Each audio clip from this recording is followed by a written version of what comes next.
gaafa girmaa waliin akkanuma nu dura teettan qabsoo uummanni Oromoo harka 90 ol fite Oromaaraan argitees harka 90 booda ay dhufe malee dhiiga uummataatiin kan bakka sana gahe akkamitti kana ta'a osoo qotee hin facaafatin akkamitti namni albee fudhatee ooluu namaa dhufa gaafa an jedhee dubbadhe gaafa holomuliyaa tana booda wanni hundinuu harka jirtin dhiiga uummataa kanaaf isintu itti gaafatamaa lakkaa jee dubbadhee ture gaafsa namni viidiyoo san of keessaa qabdan tokko tokko hin beektan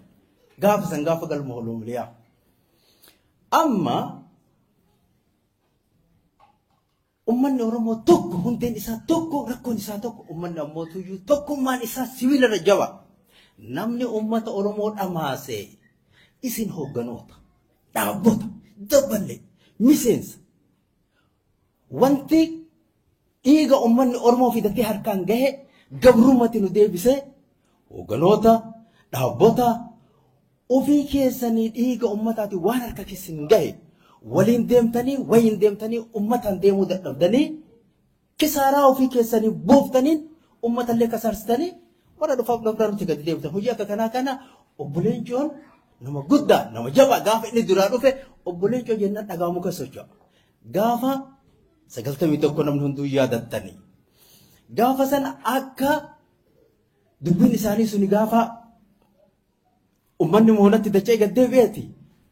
waan lama nu harkaa taate kanaaf takka warri ummata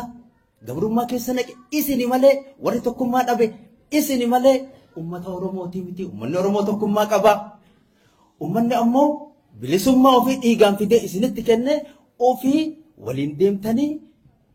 wal jala deemtanii dhimma ummanni isinii kennan deemuu dadhabdanii ammoo har'a ebalu sana godhe ebalu kana kuni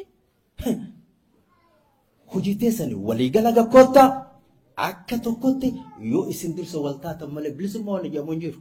ammas ammootu akka duraanii sanitti tokko tokkoon dammeeffannee ofnaan uummanni achi hin jiru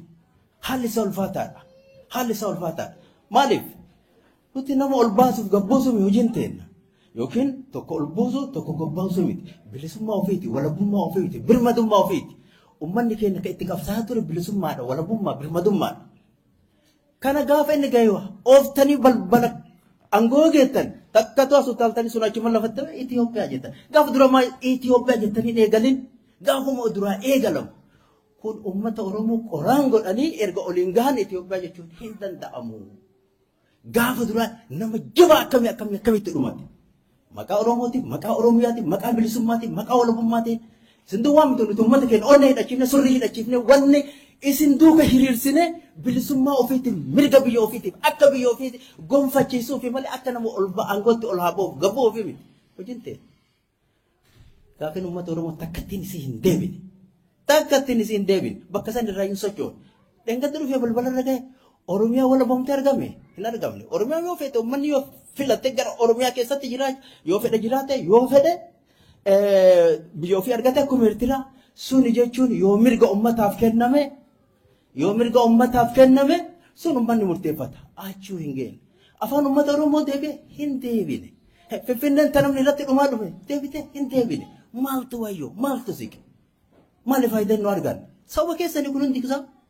sababa keessanii ummanni duu hin ool hidhamuu hin ool arrasitti jira qabsoo hundeen dheertuu keessi isii fagoo haa taatu malatti hayni irraa tuqamte garuu haga ummanni Oromoo orga cabee kaasee halkan tokko rafni guyyaatti kun ta'een deemsa bara dheeraa waggaa 60 irra wareegaa ture bilisummaan isaa takkattiin harka isaa hin geenne kanaadha ima deemaa jirra jechuudha